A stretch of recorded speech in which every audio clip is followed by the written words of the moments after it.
We're so excited to have Asher Zeiger joining us today. Asher grew up in the Durham Chapel Hill community and celebrated his bar mitzvah at Bethel in Durham in 1977. He moved to Israel in January 1988, served in the IDF Armored Corps, and earned a degree in biblical studies from Bar Ilan University. He's lived in Modi'in since 2003 with his wife Sharon and daughters Rabital and Limor, who's currently serving in the IDF Search and Rescue Unit. So please join me in welcoming Asher. Can I get away with not using the microphone? No? Oh, well. It was worth a try. It was definitely worth a try. So first of all, thank you everybody for coming out, and thank you, Amy, for having me and for organizing all this. I'm going to be very upfront. I didn't really prepare a lot to say. What I really want to talk about was just my experiences since October. And it'll probably tie a little bit to just the experience of living in Israel before October 7th, and then how that's morphed since the 7th, and since with the whole current situation. And then I was hoping also to open it up a lot for questions and for comments and discussion and even disagreement, as long as we don't throw things at each other, because there's food around me. I don't have anything to throw back, and I'd be at a disadvantage. So like I said, I did grow up here. My family has been here. Most of you know my parents, Carol and Marty. We've been here since 1976. I was a year after we came here from Washington. I had my bar mitzvah. I'm old enough to remember even Rabbi Berger, for those who've been here for a long time. One of the things that's always actually very much impressed me about the community in Durham, I don't know any other community that over the last 60 years has really only had 3 rabbis. You know, Rabbi Berger was here when I came here. He left just before my bar mitzvah. After we had the transition period while we were looking for people, so we had interims. But then Rabbi Zeiger came. Rabbi Zeiger was here until, what, about 12 years ago, 13 years ago? And you've had Rabbi Graber since then. I've never seen a community that had such consistency and stability with the spiritual leadership. It's an amazing thing about this community, and I feel very privileged to have grown up in such a place. And I think it helped a lot. Both the community itself and my parents had a lot to do with the fact that I made Aliyah. As a bit of background before we get to October 7th, I grew up in Young Judea, a nice Zionist youth movement, which at the time was sponsored by Hadassah, and unfortunately no longer is. Hadassah had to let go of most of its assets after Bernie Madoff. But Young Judea, as a Zionist youth movement, raised me with the idea that Israel is the Jewish home. It's always going to be there for you. It's your homeland. You're a Jew. It's your homeland. It's always going to be there for you. And I grew up and I bought it. I swallowed it, put hook, line, and sinker. And I was a counselor at the camps, and I spent 2 years as assistant regional director for Young Judea out of Atlanta. And during that time, when I was learning and hearing and then teaching this whole idea that Israel is always going to be there for you, it's Jewish homeland, you're Jewish, it's yours. The question for me came, well, okay, I accept that Israel is always going to be there for me. It's the Jewish homeland, I'm Jewish, it's my homeland. My question is, how much am I there for Israel? And I think maybe what Zionism really is the asking of that question and finding whatever the answer is for each individual. And for me, that meant being a part of it, being a part of the society, being a part of the economy, being a part of the defense. And that meant to be there. And I realized after I worked in Atlanta for 2 years that if I could keep putting it off and putting it off, everybody's I have to have more money, got to wait till I have a little more money, more savings. And the majority of people who put it off like that end up not going. And which is fine. The problem is they end up regretting it afterwards. I hear so many people say how much they regret they didn't go when they had the chance. So I did it. I made Aliyah. I was 23 years old. I had $600 to my name. I had been in Israel all of 2 weeks in my life, doing the hippie thing, staying in youth hostels, sleeping on the beach in Eilat. I can honestly say I had no clue what I was getting myself into when I made Aliyah. I really did. I was a bright-eyed, bushy-tailed Zionist. I'm going to make Aliyah. I had no idea what was going on around me. I made Aliyah 3 weeks after the first Intifada started. I had no idea what this Intifada was. That was the big Palestinian uprising that started in December 1987. I had no clue of intifada. I was just making aliyah. I get there and I find out there's an intifada. It took me another month later to sort what that was. Um, by all rights, my aliyah should not have been successful. Right? Everything, statistically, everything was against it. But it worked. And now, this January will be 37 years since I've been living there. I can honestly say I have not regretted a single day. But it worked. I spent a couple of years in yeshiva. Then I was in the Army. I served, I was a tank driver in the Army Corps. And then I started going to Bar Ilan University. The university, that could be a whole other topic itself, because I was working full time and then I had to stop for a while. So the university took as long as it takes most people to be born and get it and live through a master's degree. But I finally did get my bachelor's a few years ago in Tanakh and biblical studies. And I've got two daughters. My older daughter, Rebecca, is 22. She finished her Army service exactly a year ago. Last June, she had been in the internal investigations branch of the military police. And my younger daughter went into the Army in this past November, and she is a combat soldier in the search and rescue unit. So that's where we are. My wife is from Albany, New York. She works in high tech. I work mostly in education.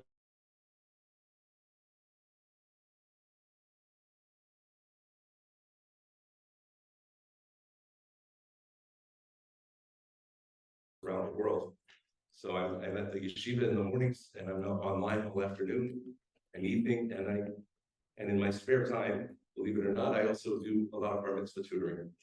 So I'm mostly working with kids and with young adults, and absolutely love that. And this past year got especially interesting because the kids also, especially kids of new immigrants. You know, at the yeshiva where I'm working, this is a very interesting thing. These kids, some of them were very in favor of the family making aliyah. Some of them weren't as crazy about it, but they came because their families came, and this is where they are. And all of a sudden, the word breaks out October 7th, and I said to them, I know this is not what any of you signed up for. Whether you agreed with your parents' decision or you didn't agree with it, this is not what you had in mind when you were coming here. And it was a very difficult situation for them. It was also very interesting. The school where I teach, it's a very Zionist school. Most of the teachers are very young. You know, by young, I mean 30s, 40s, which means still the right age to be called up for reserve duty. So by October 8th and 9th, about 25–30% of the teachers at our school were in reserves. So the classes, the class schedules, and the weekly, there was no weekly schedule. There was a daily schedule that we got every evening based on who was available to teach what and when and where. So it was very, you know, there's no consistency with the students. So a lot of people, we look at the impact of the war. A lot of people sort of forget just the day-to-day lives of kids was thrown upside down. I guess what else is I'll talk about October 7th itself. As you probably, most of you know, it started at about 6:20 in the morning Israel time. It was Shabbat and it was Torah. And I usually go to an early minyan, so I like being finished by 8 o'clock. And as it turned out this year, though, I was actually asked to have one of the honors, the main minyan. So I didn't go to the early minyan. But my body wakes up early. I was up by about 6 o'clock. And I heard these booms in the distance. And that's not so uncommon. We're in the center part of the country. Modi'in, for those who don't know, is about midway between Jerusalem and Tel Aviv. Very much the center of the country. And it's close enough to the south that when there are things going on in the south, we can hear it from afar. So we hear some booms, and it happened before, so I wasn't really thinking much about it. And after about an hour, I realized these booms are still going on. This is very strange. Don't really know what's going on. 8 o'clock, I live right across the street from the synagogue. I go there, and that's when I find out there's been this huge attack in the south. We don't know details, we just know there's been an attack. And they started calling people up. So they ended up making our simple storage services much, much shorter. We just flew through it. I felt like I was robbed. I was supposed to, it was called the Chatan Torah, which is the aliyah for the final aliyah of the Torah reading. On September, we finished reading through the Torah, and then we start all over again. and they'd given me the honor of the final aliyah of the Torah. And I felt like it was sort of taken away from me. Instead of that, we did like one short dance for each of the 7 times around instead of dragging it out for hours. The kiddush was arranged downstairs. We were told, go, the guy set up with the kiddush, go take this up and bring it home. And so, still at this point, we didn't know how severe things were.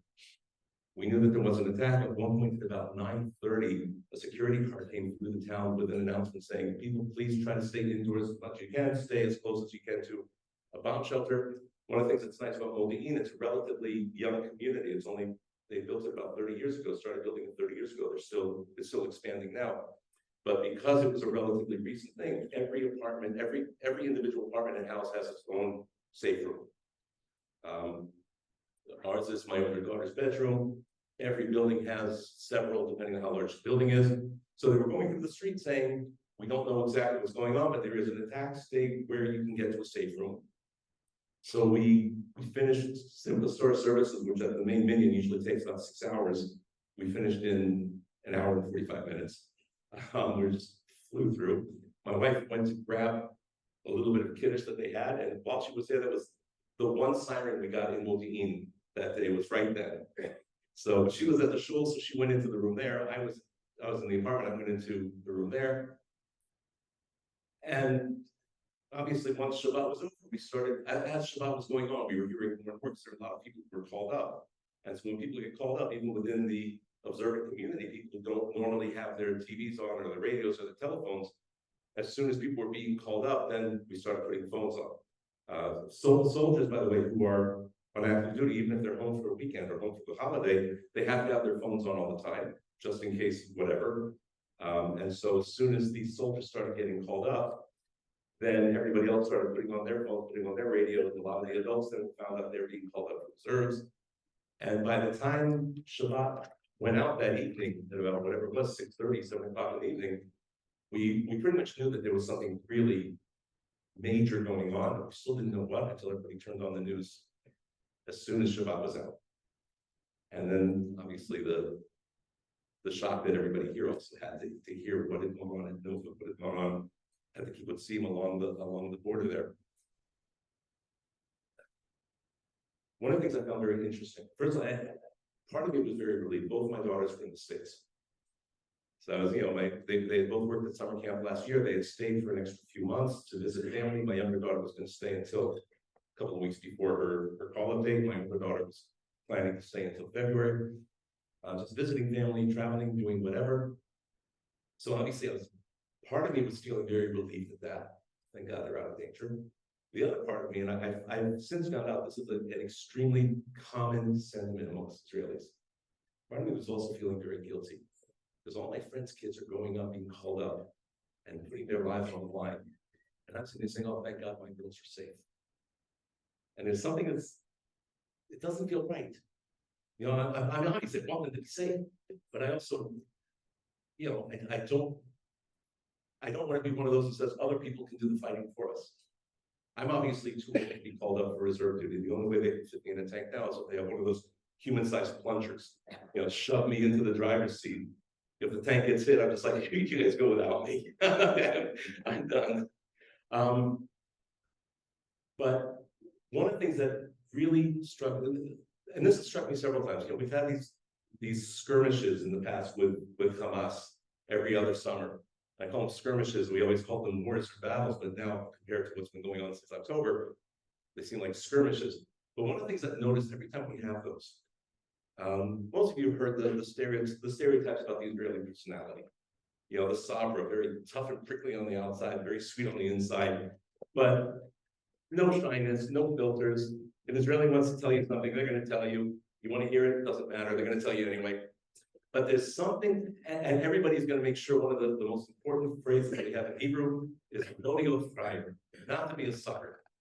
And no matter what happens, you got to make sure nobody's going to take advantage. Nobody's going to walk all over you. Nobody's going to think you're a sucker. And so everybody's going to stand up for their rights. And that means very often getting in each other's faces. You're in the supermarkets, they're proud of, no, I was here first, no, I was here first, no, whatever. One of the things I've noticed over the years, every time we had these skirmishes, and even more so since October 7th, people start they changed the way they act towards each other. People are speaking a little more gently. They're a little more patient. They're a little more go with the flow.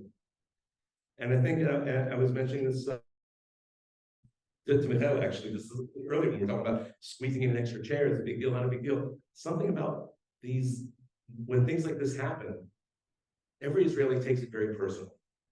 We all take it very, very personally. They attack us, they attack ours. Doesn't matter that my kids weren't at Nova. Doesn't matter that none of my family lives in any of the kibbutzim or the settlements along the border.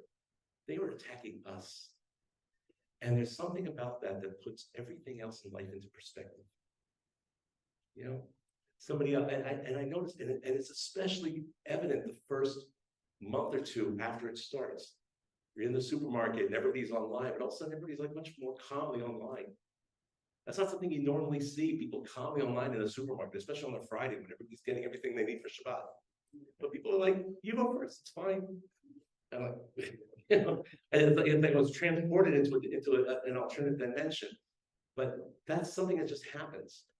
You find that the people are much more gentle with each other. I think drivers are a little calmer in their driving.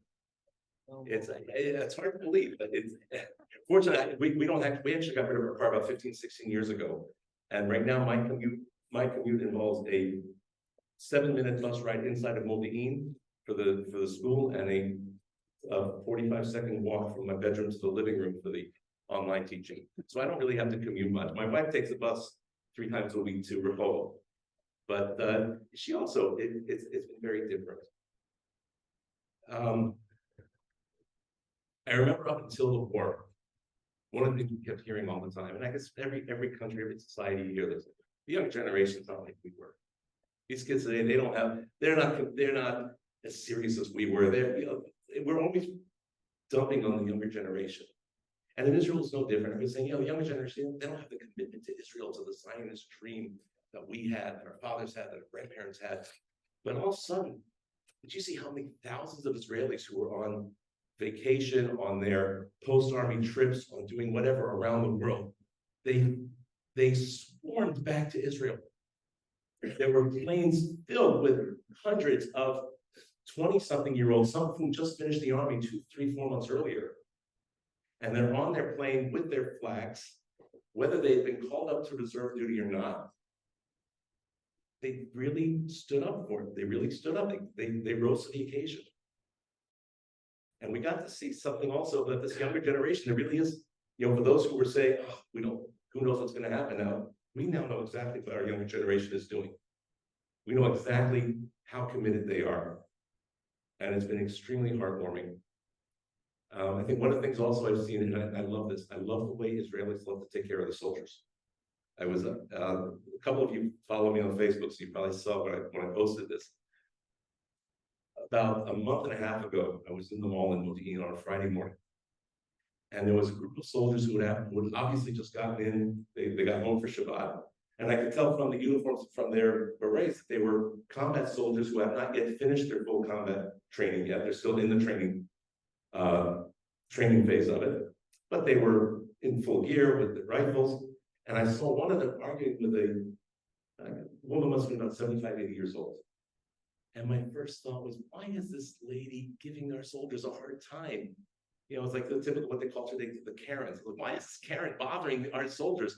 And I leaned in because I was ready to tell her, just leave them alone. They're defending the country. But I heard what the argument was.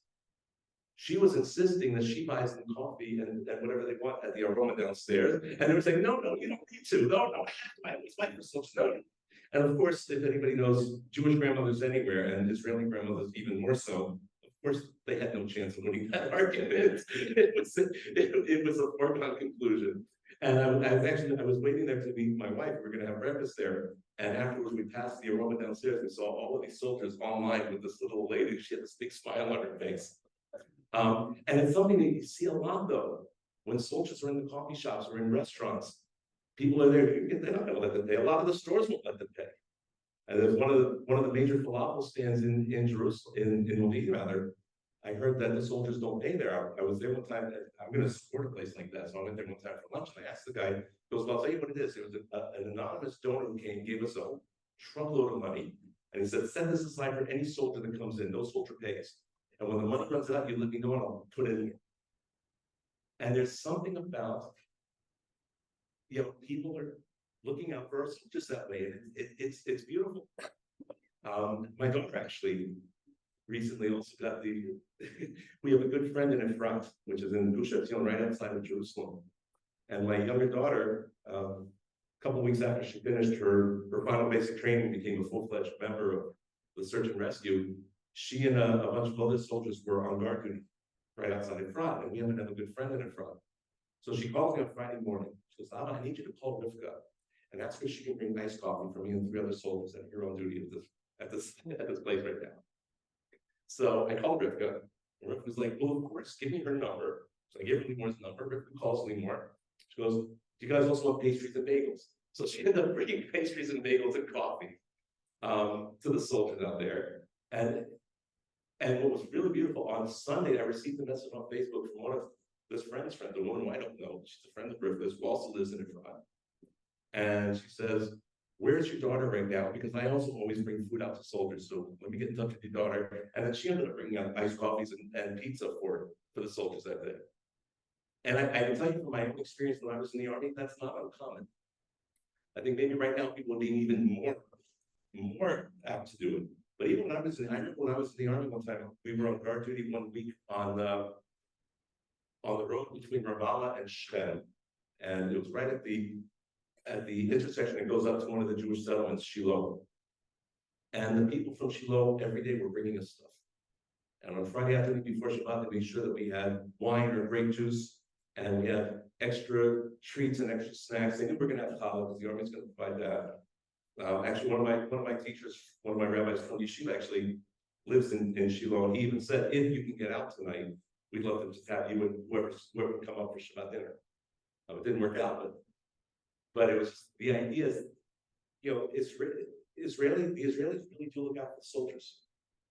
And I've always been part of that as well, but I'm especially appreciating it now that my daughter's on the receiving end. My older daughter is going to be doing reserve duty. Right now she's able to be at camp up north. I'm going to actually go up to New York and see her next week. But when she comes back, she will be doing reserve duty in what they call the operations room, probably in the north. So she's going to be having her time to serve. They just passed a law that what had been a 2-year, 8-month stint for soldiers has now been pushed up to 3 years. So my younger daughter now is 3 years instead of 2 years, 8 months. What it had been actually, it was supposed to be men do 2 years, 8 months, women do 2 years, 4 months, I believe. Or maybe just 2 years, I can't remember. But women in certain positions and certain combat roles, like search and rescue and military police, like my older daughter, have to do the same as the men, which is 2 years, 8 months. And that's what Rabbi Tal did. That's what Lemore was supposed to do. Now it's going to be 3 years.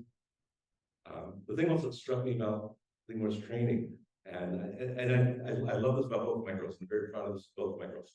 They both said that the most important thing for them was that they're actually giving. They don't want to just pass the time, do what you have to do, and do the Army and be done with it. They want to feel like they're giving to the country in the best way they can give. And Rabbi Tal did that. She was in the what do they call it? Because I'm losing my English right now. Well, no, she was the Mifkadah, so like the room for the military police. The headquarters, I guess the headquarters of military police. She was the first person in the headquarters who had actually gone through the investigators course. They always had people who just gone through the basic training of military police, but were not trained investigators working in the main room. She was the first one to actually gone through that. And she got there and she said, look, I can tell you as an investigator, a lot of this doesn't make sense and it's not helpful to the investigators in the field. And to their credit, the Army actually listened to her. Her officers listened to her. And she basically overhauled the entire system, how they did everything. That it was able to be more effective for the investigators, because that's what they're supposed to be doing. As a result, her officer now will only have people from the investigators course working in that office.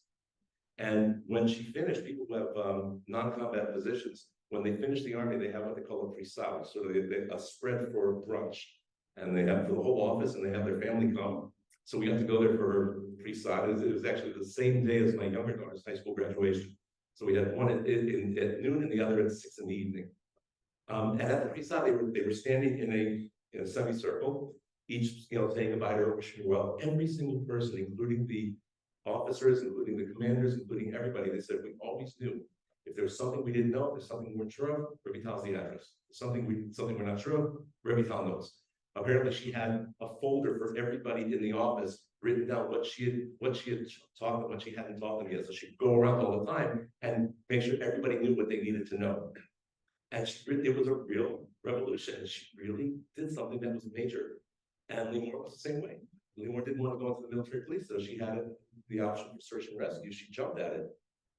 And what I can tell you is that the typical experience for every Israeli parent, and your daughter will tell you that the same thing, is you're incredibly, incredibly proud, and at the same time, 24/7 scared out of your wits.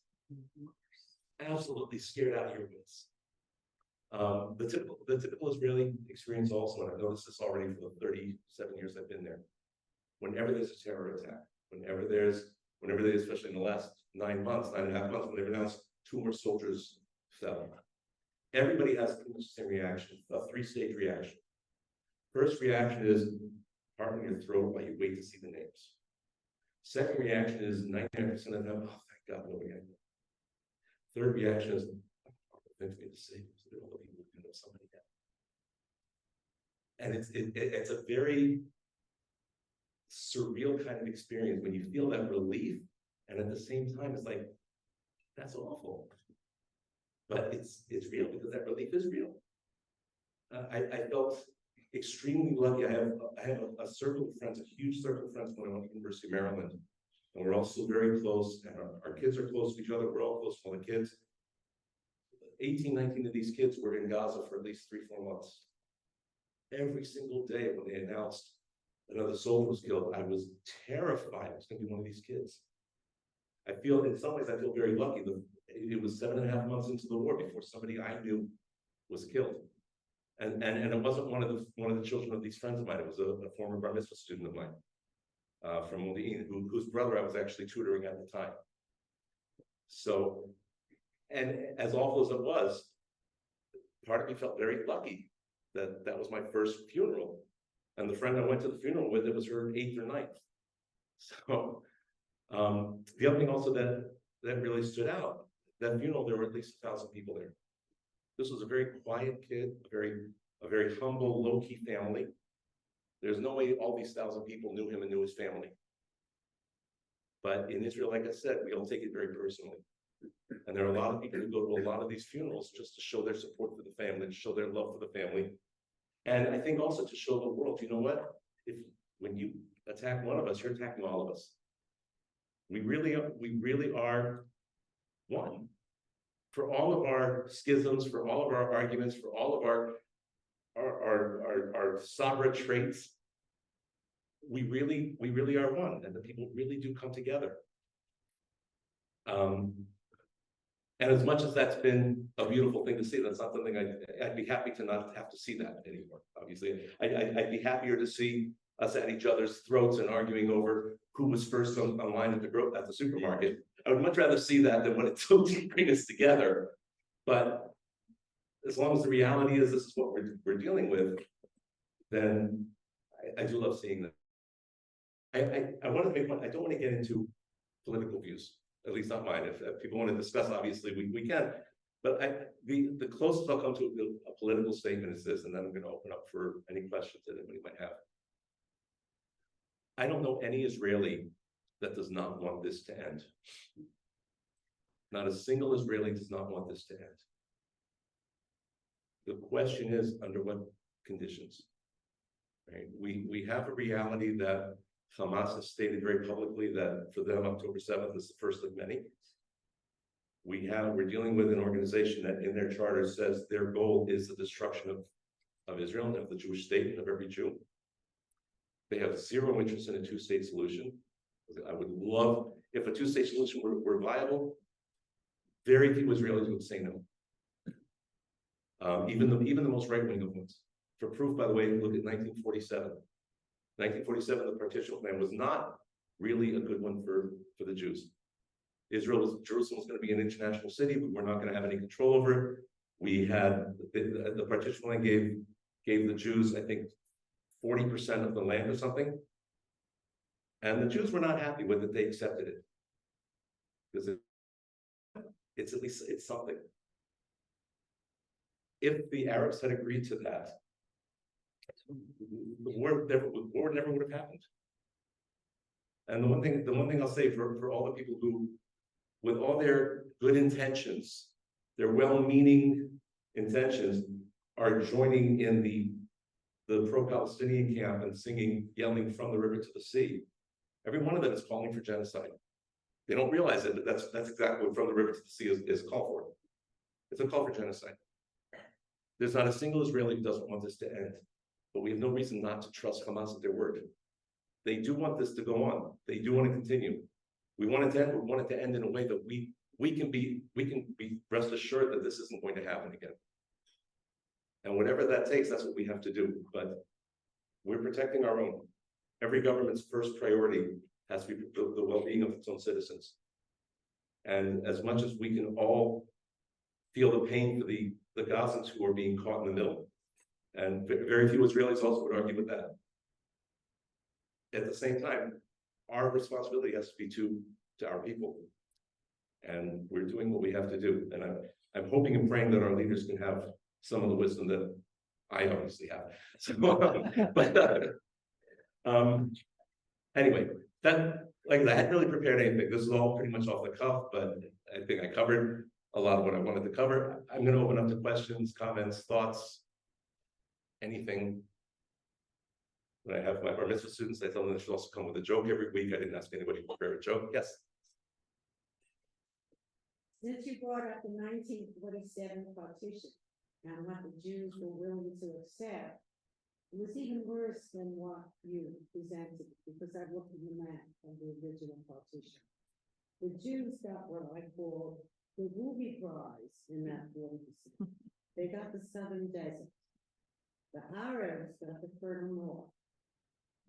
And so to have accepted that really was a statement of how little they were willing to accept in order to have a Jewish home. Absolutely.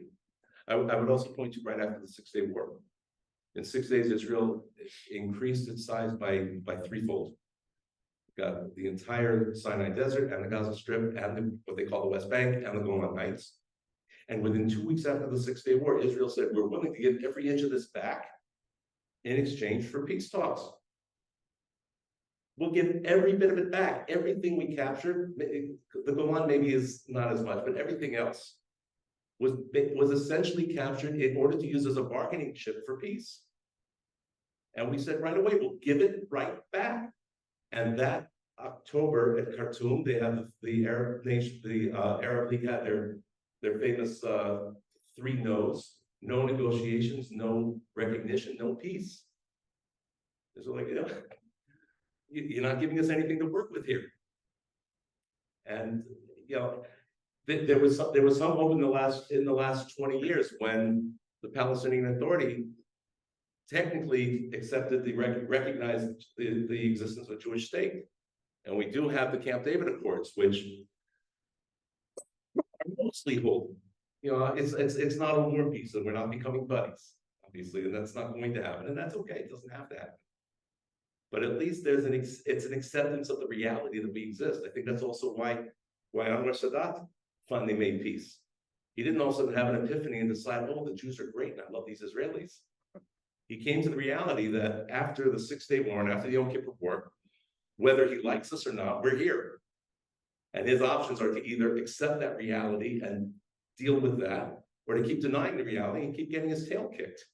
And he chose to accept the reality. And I think that's also what the Palestinian Authority eventually did. But too many of the people haven't, and too many of the leaders. And when I do talk politics, I never blame the Palestinians or the Arabs for anything. I blame the leadership. The leadership has absolutely brainwashed, I believe, the people. They have cut them off from seeing any real reality other than what they want them to see. They purposely victims because it makes great PR. But, until that changes, we probably won't see a real change, which is why Israel has no choice but to appear ruthless right now, because that's who we're dealing with. We want this to end, but like I said, it has to end in a way that it won't start again. We can't worry about our young people going to a music festival and wondering, are we ever going to see them? That's not life. Yeah. I can't argue with anything you've said. So I do have a question about the hostages. Yeah. And doing everything to destroy Hamas is endangering the hostages too. What do you do with that situation? If I had made it past the rank of first sergeant, I might have a better military answer for that. I might have a bit more experience of which to speak. You're right. That's from the beginning. That's been one of the biggest questions. Personally, I think, and one thing I also should have said at the beginning, nothing I say today, not a single word. I'm not saying anything as an expert, because I'm not an expert. I reached the rank of first sergeant in the Army, so I'm not going to pretend to know our security situation better than the people who've served 30, 40, 50 years. I've never been in politics. I'm a John Q. Public who's just been experiencing it as a civilian. But from my own personal view, I think it's in Hamas's interest to keep them alive because they're a bargaining chip. If the hostages were not still alive, if we had confirmation that the hostages weren't there, Hamas knows that there's absolutely nothing that could hold us back.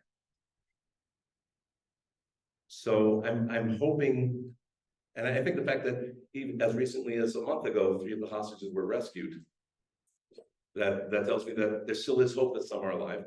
Part of me, and this sounds terrible, part of me from the beginning, I kind of wish that they weren't, because I'd hate to think what they're suffering this whole time. I would much rather know that it was just over and they were dead and they're not suffering anymore, and eventually the families can get closure. But on the other hand, then I see the ones who have been rescued, especially Noah Akman, who was rescued last month, and she was able to see her mother, who had been dying of brain cancer. She was able to see her mother before her mother passed away a couple of weeks ago. That was an amazing story, absolutely amazing. So on one hand, while I was saying this from the beginning, it was so enheartening to see that.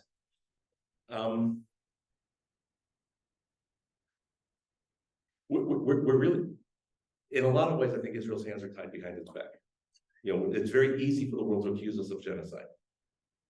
What they don't realize is that if Israel's really interested in genocide, the war would have been over October 8th. We have the military capability. We have the strength. We could have wiped Gaza off the map inside of 24 hours. Yeah. Nobody in Israel wants to do that, not even our most extremists. But you're right, that I don't know how to find that balance between, we want to make sure the hostages are still safe. We're assuming that at least some of them are still safe. I don't know. And wanting to, but also needing to end this. I think actually a huge step towards ending it came a couple of days ago. It looks like we saw them confirm this, 100%, but it's looking more and more likely that our attack a couple of days ago on Shabbat took out the number 2 man of Hamas, Mohammed Daif. And if we took him out, that all of the analysts are saying that puts so much more pressure on Sinwar that he's got pretty much no place else to go. But I don't know, again, I don't pretend to be a military expert. I don't pretend to be a political macher. So I don't know what the right answer is. My biggest prayer is that our leaders can find that wisdom to the political leaders can make the right decisions, and they can know to listen to the people who understand the security aspect. Yes. If Israel is able to wipe out Hamas in Gaza, don't you think they will run to another country and regroup and come back again? Can you repeat the question? Okay, because she asked if Israel were able to wipe out Hamas, is there a fear that they would escape to another country, regroup, and come back? The first 2/3, yes. Once they can regroup wherever they want. Yeah. We could prevent them coming back. A big part of preventing them coming back is Israel's taking out all of the tunnels that they've built throughout, because that's been a huge. Are they remaining tunnels? I'm sure there's still some, I don't know, I think also, by the way, if anybody wants to know where Hamas stands on the civilians, there was a very telling interview I saw early on in the war. I think it was a Russian TV station, Arabic language Russian station. They were talking to one of the leaders of Hamas, and he said, "You have all these tunnels that you've built. When Israel attacks from the air, why don't you put the civilians in the tunnels to keep them safe?" His answer, he had a two-part answer, which both very telling parts. He said, one, those tunnels are for Hamas, not for the civilians. Yeah. That tells you everything we need to know about who we're dealing with. And then he also said, 75% of the Gazans are refugees. That means they're the responsibility of the UN, not of Hamas. So he's telling the world the civilians are tools. They're nothing but tools. And we really don't care about them. And he's telling the world, and the world doesn't want to listen. No, it's just rhetoric. It's not rhetoric. They're being very honest with us. I think the idea is, if I would actually say I have a bigger concern with the way the leadership in both the Palestinian Authority and Gaza has been up until now.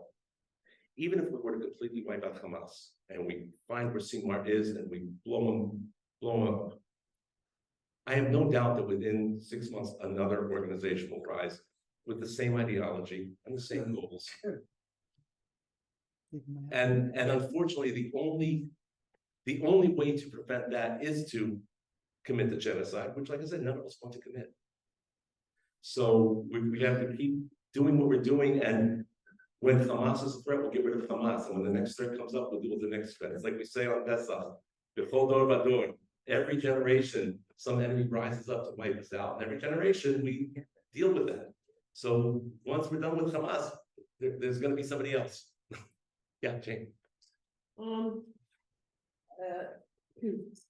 The program by which the Palestinians went to Israeli hospitals, got work permits, allowed them into the country to spy. I assume, given the situation, that program is forever and ever stopped. I would assume so. I hope so. I think also for so many years, I remember I said this, many of you remember Dolph and Naomi Klein from the community. So their sons, two of their sons are living in Israel. I'm very close with both of them, Robert and Stephen. I remember about 30 years ago, I was saying to Robert, it's a long time ago, 30 years ago. And at the time he said he disagreed with me, and about 2 years later he called me and said, you know what, you were right. And I said, I remember I read an op-ed piece in the Jerusalem Report by a guy named Zev Chefetz, who usually I didn't like what he said. I thought he was kind of obnoxious, but he had one op-ed that I thought was brilliant. He called it Godfather Diplomacy. He said, this is how we have to deal with the PA. This is before Hamas. It was when the PA was still the PLO, and we didn't have our peace treaty yet. And he said, the way we need to deal with the PLO is very simple. It's Godfather diplomacy. And he cited a scene from one of the Godfather movies where somebody is trying to make a deal with Michael Corleone. Michael Corleone says, here's what I'm willing to offer. Nothing. Because Corleone had all the cards in his hand. The guy had nothing that he could give that Corleone needed. He only needed what Corleone could offer him. And Zev Chefetz wrote in his article, that's basically our situation with the Palestinians right now. We don't need their recognition. We don't need their acceptance. We don't have to accept anything from us. What we should do, and this is what I told Robert at the time, and based on that, I told Robert, what I would love to see Israel do is have a panel of military experts from all across the political spectrum. I don't want it to be a right-wing, left-wing thing. I want all across the political spectrum, people who've spent 30, 40, 50 years in the military. They know our capabilities, they know our needs, they know the capabilities of our enemies. Let them decide where can we afford to leave the West Bank without it creating an existential threat to Israel. we do that, it's not, we don't have to negotiate. We don't have to, it's not an exchange for anything. We get out of the area that we can get, that they determine we can get out of without posing an existential threat, build a 40-foot wall and say, we're calling your, and call their bluff basically. You say you want your own state, here, you got your own state. You don't need, you don't want anything to do with us. We're not going to provide electricity, we're not going to provide water, we're not going to provide any infrastructure, we're not going to provide jobs. You have all your Arab brothers around you who've been supporting you and yelling for you and screaming for you all these years. Turn to them. You want your own state, you got your own state. But if we see any threats to our state coming from within your border, you'll be lucky to get as close as Tunis. 30 years ago, I said that's what you do. A couple of years later, this friend who leans much more to the right politically called and said, you know, you were right, that's what we should have done. Yes. I think even now, maybe there's a place for that now. You know, we need to get rid of Hamas, we need to get rid of the threat. But we also have to remember, and I don't mean this to sound like a bully, but we are the powerful nation in the region. We are the strength there, which means we can call a lot more of the shots than we've been calling. And we have to do it in a way that we're remembering our morals, remember who we are, where we come from, remember who we're not. I don't want us to, I get very angry when people say, well, Hamas did this, so we should do it too. We're not Hamas. We should not be falling to their debts. Yes, sir. Excuse me. What we read and hear now pretty consistently is the frustration of a significant proportion of the Israeli population with the government, number one, for the failure of the remaining hostages, and number two, the absence of a viable day after strategy, what they do with Gaza at the end of the war, quote unquote. So can you talk a little bit, at least from your perception, the general mood in the country now in those issues? I think that sums it up. The majority of people really want Netanyahu out.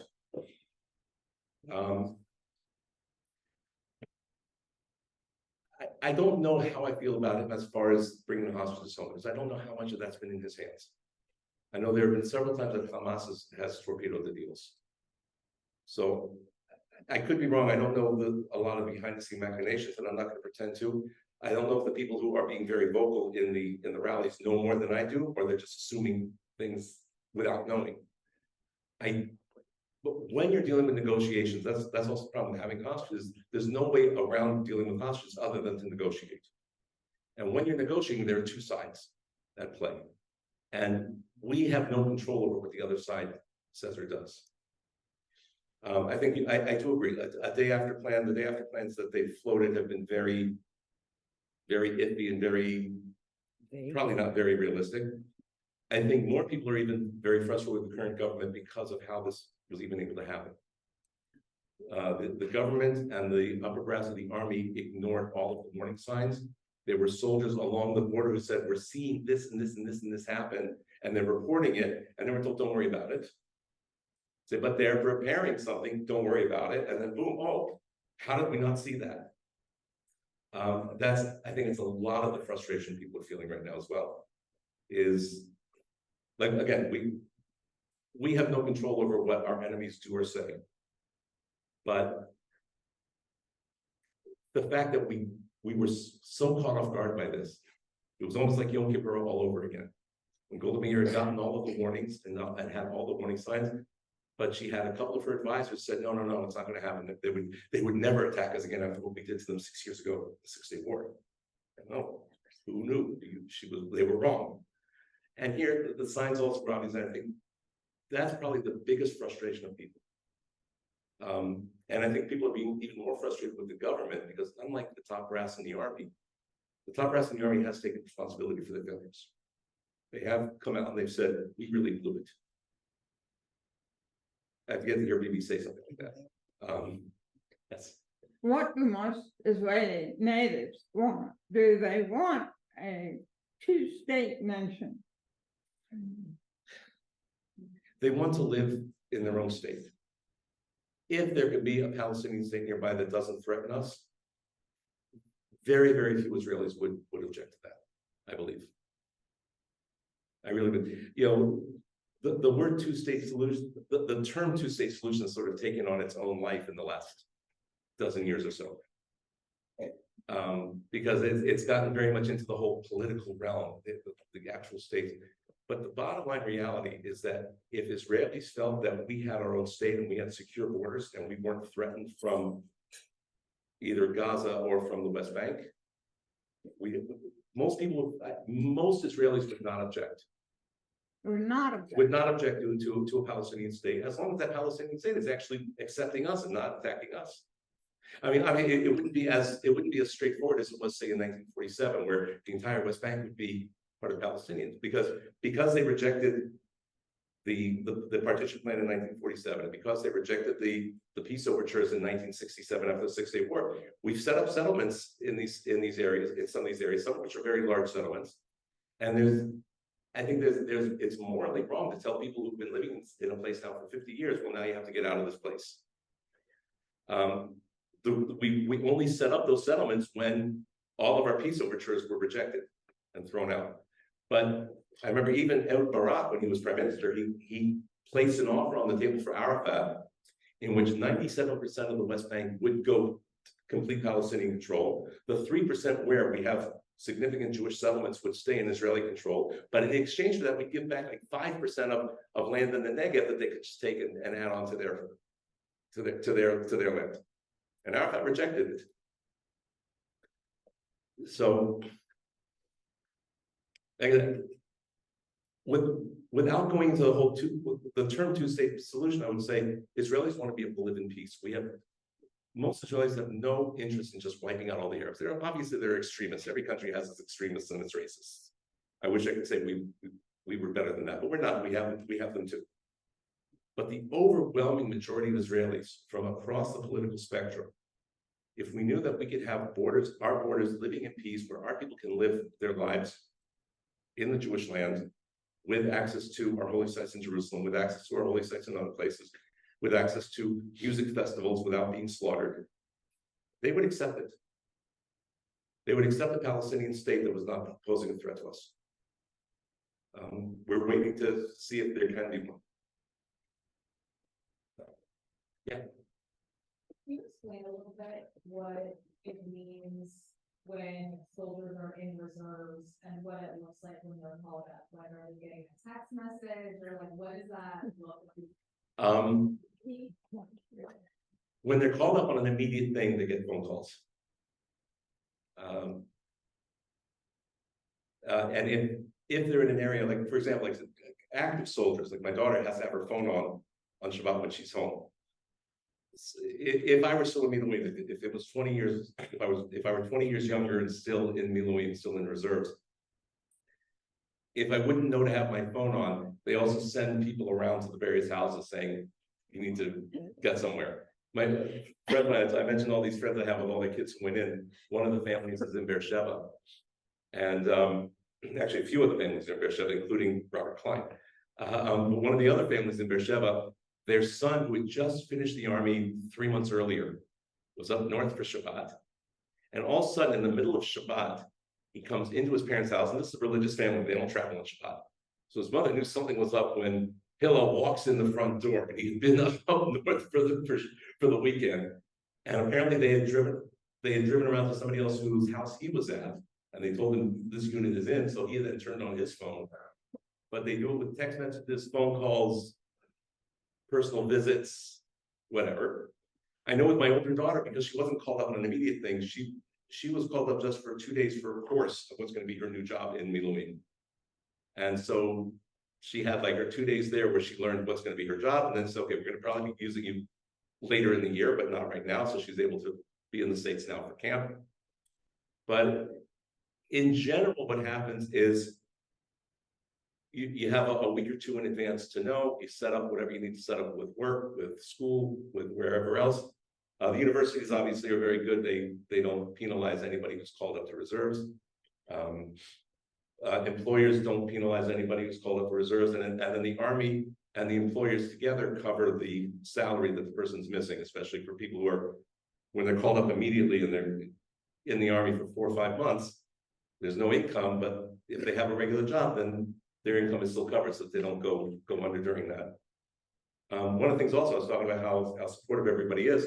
when when they're people who aren't necessarily working for somebody, but they work privately.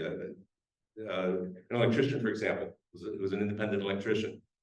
Recently, in all of my WhatsApp groups through the different synagogues and also from the school and from other groups, a message was going through all of the WhatsApp groups about this, an electrician in Modi'in who had been in reserves for 5 months.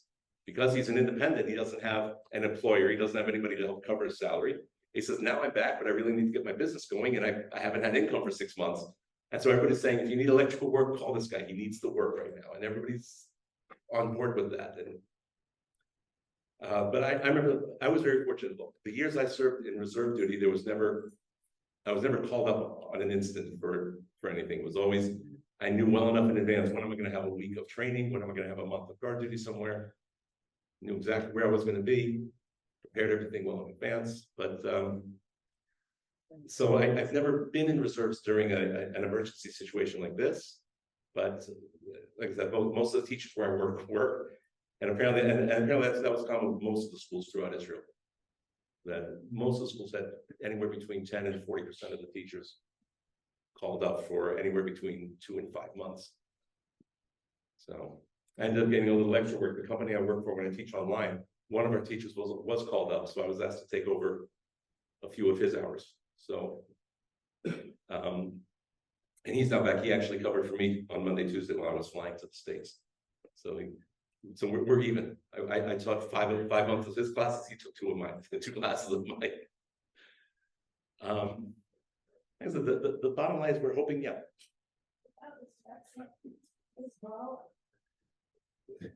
Yeah, that's. Repeat the question. She asked about the threat from Hezbollah, and that's been an ongoing thing, obviously, for a long time. In all of his courage and his tough talk, Nasrallah has never seen outside of his bunker. I don't know what's going to happen. Hezbollah has said that if we come to an agreement with Hamas, they'll also stop firing rockets. That they'll stop firing rockets. Whether they will or not, who knows?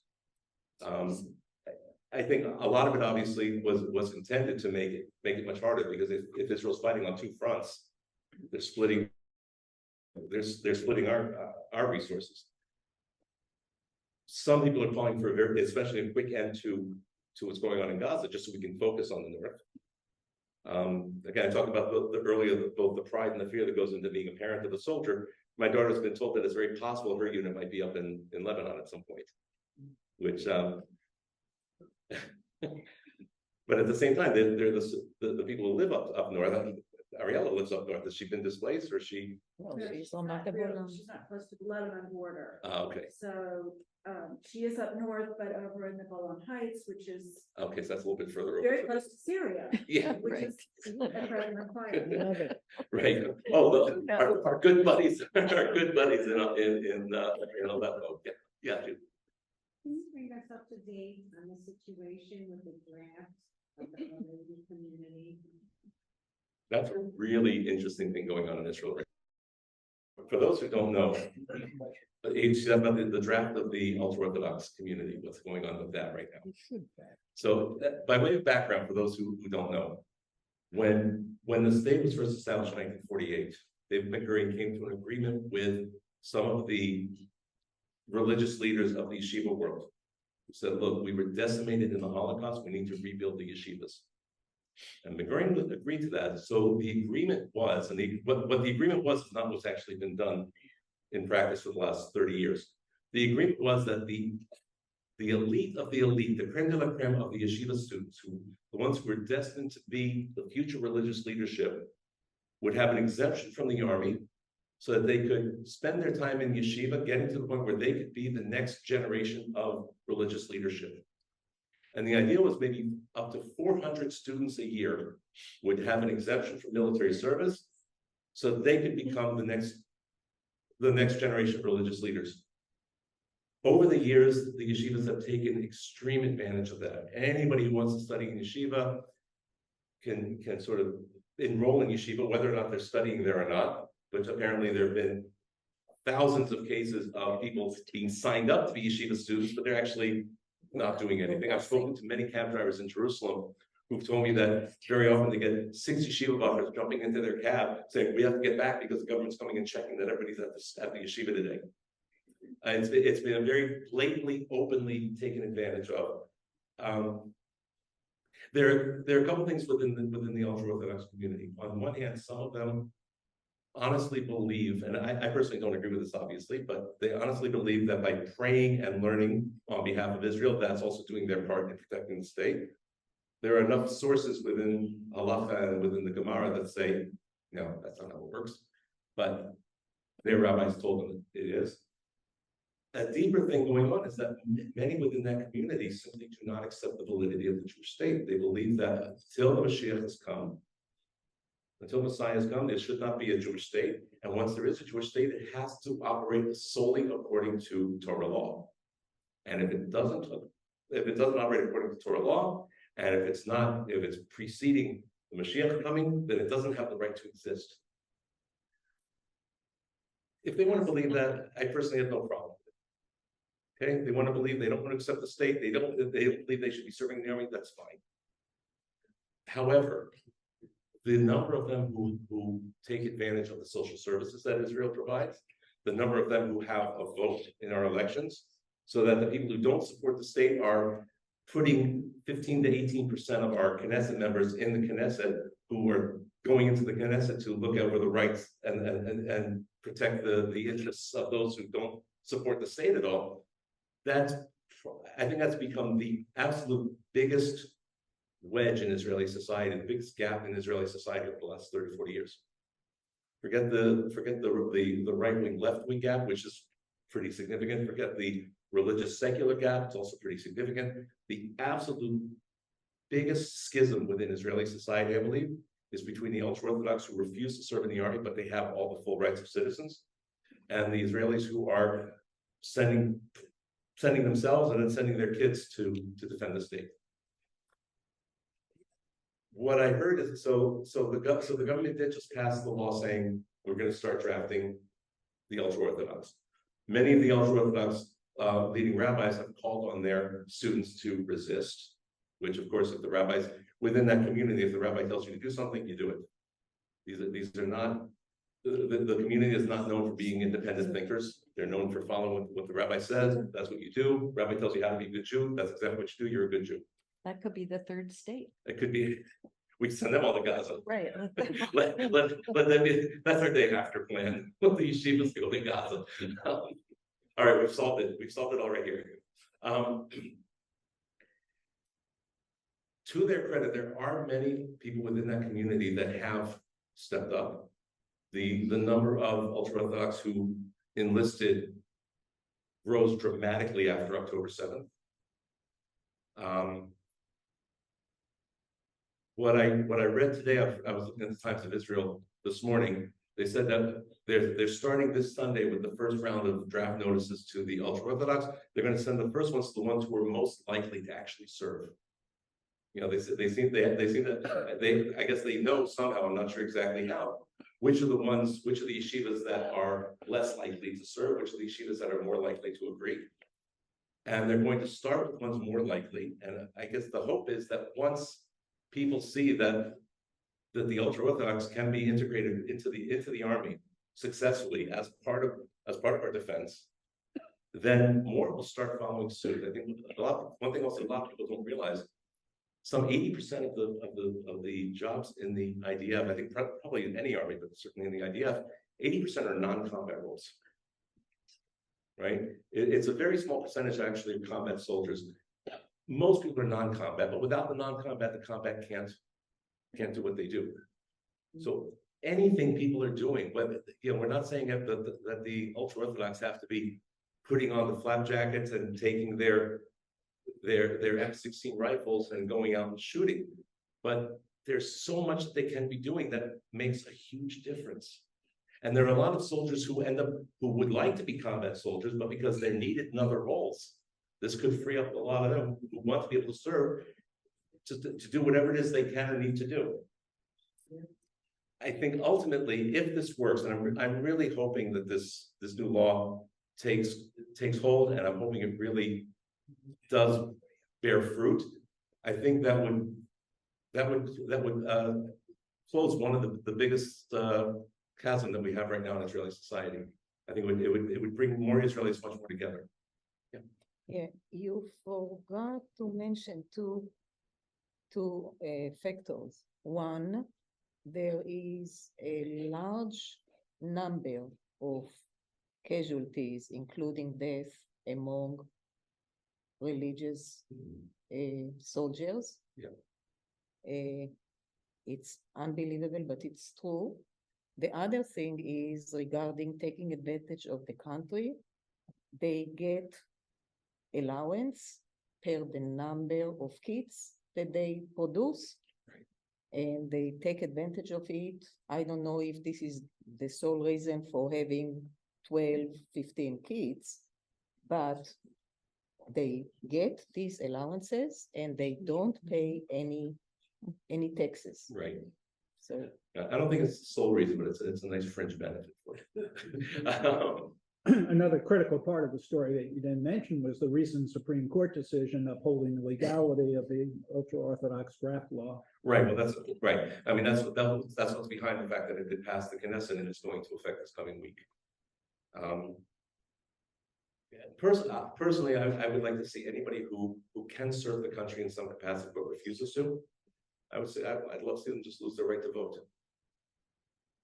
You know, if you're not going to be part of the country, you shouldn't be part of this of putting into office who's going to run the country.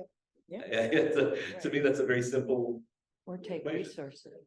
The numbers of the ultra-Orthodox that should be serving, and you had put up with that. I'm not sure the numbers. As he just mentioned, that they have enormous families. So, but yeah, it's a huge number. I don't think 65,000. That would be such a boost to the IDF right now. Even if every one of them went into a non-combat role, the boost that would give us is true. I mean, you know, we're sitting here. They just passed the law recently, like I said, to increase the time of service from 2 years, 8 months to 3 years. Yeah. Because we need soldiers, we need people doing the things. So it would be like it would be significant for the IDF, but I think it would make an even bigger difference within just Israeli society. I can tell you, the year I was in the army, I served for 1 year. I was 26 years old. I went in with 18-year-old Israeli kids. So even though I only served 1 year, it felt like 3 or 4 years. There are two options at the time. At the time, the laws changed. I'm not sure exactly what it is now. At the time when I made Aliyah, if you make Aliyah between the age of 21 and 24, you had to serve for a year. And from 24 to 35, you had to do what was called shlaf bet, which is sort of a watered down basic training of a month, and then 3 months of reserve duty, and then reserve duty every year after that. I was 26 when I went in, but I moved to Israel when I was 23, so I had to do a year. If I had wanted to fight it, I could have fought it. Because I'm 26 years old, just give me the shlaf bet. I didn't. I was miserable the entire year. Okay, physically, and I was in pretty decent shape then. Not like now. Now I'm in shape, but my shape is round. But at the time I was in good shape. I was a combat soldier. I was good. And I kept up with what all these 18-year-old kids were doing. But a 26-year-old body is not like an 18-year-old body, even when it's in shape. So while I was doing everything they were doing, it took me an extra few hours to recover. We'd go on one of our 10-mile hikes or whatever, or 10-kilometer hikes in the middle of the night. An hour later, these guys are up bouncing off the walls. I'm lying in my bed saying, the magazines and the guns, stay the hell away from me. You know, don't come near me. Physically was hard. Socially was even harder. I had been on my own at that point for 8 years. I had been living in another country from my family for 3 years. And I'm in with these 18-year-old Pittskellas who are their first time away from home. And as most of us know, 18-year-olds, first time away from home, they're idiots. And these guys were idiots. Some of them were very friendly idiots, but they were idiots. It was really hard. And I was miserable every day of that year. But if I go back now, knowing what I know, knowing how miserable I was, and choose between what I did or doing that shlaf bet, I would still do what I did. It was absolutely, without question, the best acclamation to Israeli society I could have hoped for. It made me feel like I was really a part of it. When I walked the streets, I feel I was part of defending this country. When I'm doing my reserves every year until I was 42, 43, I'm part of defending this country. And it's also the best way to get to know the Israeli mentality. live with a bunch of 18-year-old Israeli kids for a year, you get to know the mentality much better than any other way. I wouldn't have traded that for anything. And I think if the ultra-Orthodox start serving, a lot of the gaps that we have in society are going to start disappearing. They're going to start being a part of that world.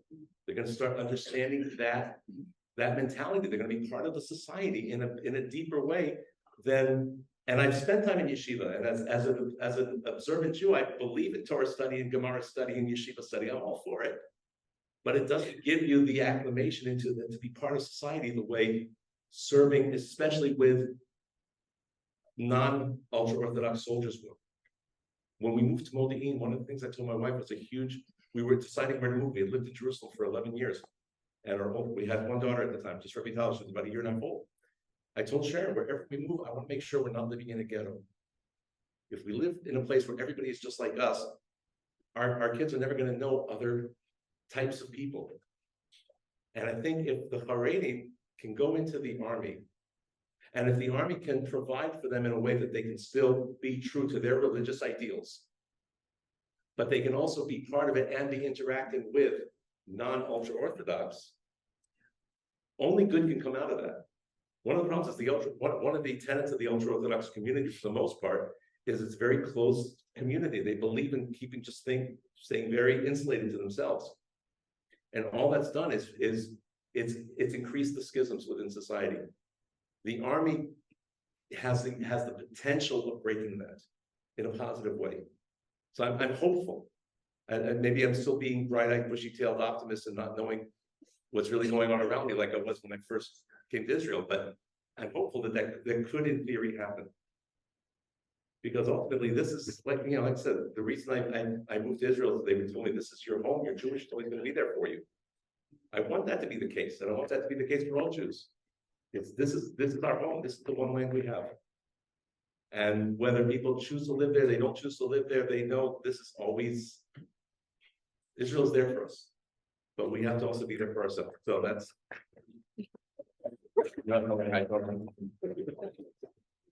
So, thank you all very much. Thank Thank you.